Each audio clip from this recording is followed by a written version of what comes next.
Shaman or otherwise, by the time you hit third level spells, things are getting really good.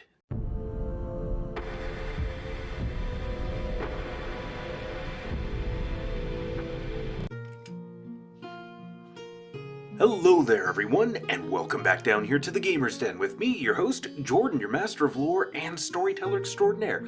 Going on to the third level spells for the first edition Pathfinder Shaman, we have plenty of great options available here for you, as well as, again, another interesting option and something that's an example of a bad spell for this level. Well, we've got plenty to go over here, so we're going to go ahead and just dive right on into it, especially since it's almost 3 in the morning.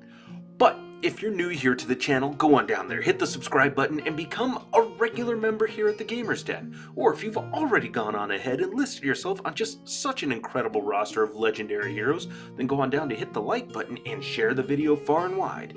But now, let's go ahead and start diving into some of the more choice spells that you can have for your shaman. And to start things off, for our third level spells, we have blindness or deafness. Select one target within 100 feet plus 10 feet per level, and on a failed fortitude save, the target is permanently blinded or deafened, your choice. Blinded is going to be the better option 9 times out of 10, so you're going to run with that, though making somebody permanently deafened is pretty terrifying in and of itself, so definitely keep things open there. But this is a massive status effect to throw down on a target, and at such a great range, this is going to keep you safely out of the fight and able to inflict terrible damage on your enemies without actually having to hurt them, hit point wise. Then we have Call Lightning, and for 1 minute level, once per round, you can call down a 5-foot wide, 30-foot long vertical bolt of lightning at a range of 100 feet plus 10 feet per level and deal 3d6 electrical damage. You may call a number of bolts equal to your caster level. Maximum number is 10. If you're outdoors in a stormy area, you're going to deal 3d10 points of damage instead, with reflex save for half damage for your targets. Now, overall, it's not a lot of damage per bolt. 3d6, that's not bad, but what's nice here is that you can do this repeatedly up to 10 times, and you're dealing electrical damage, which is not nearly so commonly resisted or outright immune by most creatures and targets you're going to be going up against. That, and you can stack this with other feats and effects, to like Dazing Spell, for example. Granted, that'll bump up the spell level cost of this quite a bit, but coupling those together, you can inflict the dazed status on several different targets at different times. So that's going to be very useful for you all the way around. Great spell. Now, the 3d10, that is a great boost in damage. That's incredible. But it is a very specific setup for it if you're outdoors in a stormy area. So, and stormy being cloudy, windy, rainy, snowy, whatever kinds of natural storms are in the area and the like.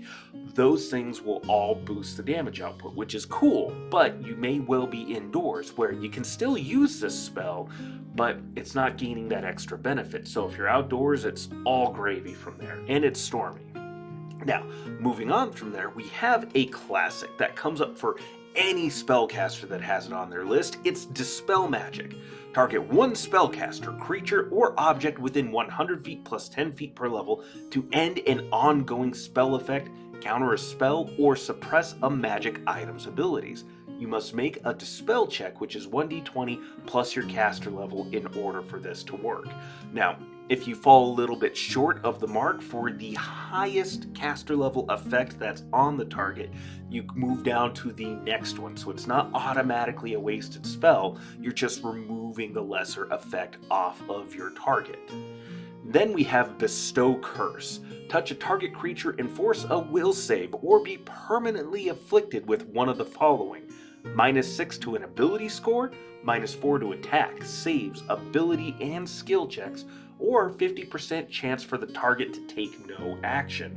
Any one of these can be incredibly debilitating, though at higher levels, -6 to an ability score, while that will be incredibly effective, a target might absorb that relatively well, or -4 to attack saves, ability checks, and skill checks. That might not pose the greatest impediment to a lot of targets, but having that option for a 50% chance for them to just do nothing for a round, that's going to be useful no matter the level of target that you hit.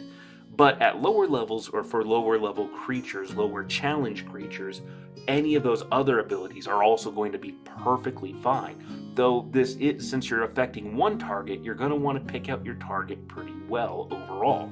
But that said, with the array of options that you have at your beck and call to force the target to reroll saves, or to apply multiple effects, this can still be incredibly devastating and much more likely to land on the target, even if the target has good saves.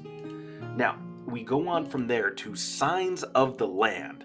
This functions as Commune with Nature, except you learn up to 3 details about the territory you're in from this particular list. Bodies of water, features, minerals, or plants. For each feature that you learn about, you automatically know the skills you can learn to discover that feature. You automatically know the skills you need to discover the feature. You learn about all of those things. Sorry for the typo there. And the misspeaking, but yeah, this is incredibly useful because this is divination. This is not going to be a combat spell, but this can give you a lot of information. And the only caveat I'd add to this is that divination does depend a little bit on your DM. Now, luckily, this one is pretty specific about what it covers and what it does, and so your DM has some pretty solid guidelines to work off of, whereas other divination spells that might be just a little bit vague can leave some room for interpretation to the DM to kind of nullify and bring down the effectiveness of some divination spells. But this one, it's harder to do because it's pretty well succinct and accurate and pretty clear on what it covers. So you're going to learn about the terrain that you're in, specific landmarks, locales, natural to the area, and the skills necessary to get there, to find it. And so if you've got any kind of a quest or a mission tied up with prophecies that offer up some vague notions or locales, this can help to specify things and get you to where you need to be going pretty quickly. Now, is this going to be an everyday use? No. Is this going to be frequently used? It depends on the campaign. But as far as divination spells go, especially with how specific and well laid out it is, what this covers, and the fact that your opponents are not likely to have protective wards up that block divination spells, this is going to be incredibly useful right there. So definitely something to keep in mind. However, a spell that is a lot less useful is Trial of Fire and Acid. Touch target to deal 1d6 fire and 1d6 acid damage each round for 1 round per level. A successful fortitude save reduces damage by half. Dousing the target with water ends the effect. So, right off the bat, fire damage, especially at 3rd level, you're starting to already run into fire resistance before you get into any kind of saves. The fact that this is a fortitude saves tend to be, good fortitude saves tend to be pretty common. So potentially this is getting reduced down to 1 point of damage, 2 points of damage minimum right there. And, if it's fire damage, that damage, it could just very well be gone, meaning you may end up with only 1 point of damage if they make a successful fortitude save. That and the fact that the target only needs to be doused with water to end the effect makes this really, really not all that useful, especially for a spell of its level. Keep in mind, wizards and sorcerers and many other arcane spellcasters, and potentially even yourself, depending on how you've loaded your character out with your spirits and feats and everything, you may have access to Fireball, which is going to be 5d6 points of damage right off the bat there. Already, you're outpacing this thing in terms of the damage that it's going to do. The only thing that this has going for it is that it's 1 round per level, but even then, that's pretty terrible. That's 5 rounds of this doing damage, so potentially, that's 10d6, 5d6 fire, 5d6 acid, and acid's not a very common resistance or immunity, but that's still really, really bad. You're better off skipping this just about every time, unless it fits your character's motif, the persona you've built out. But even then, this is one of the rare instances from a mechanical standpoint where even then I'd still look at a player and say, your character's got a better personality than this.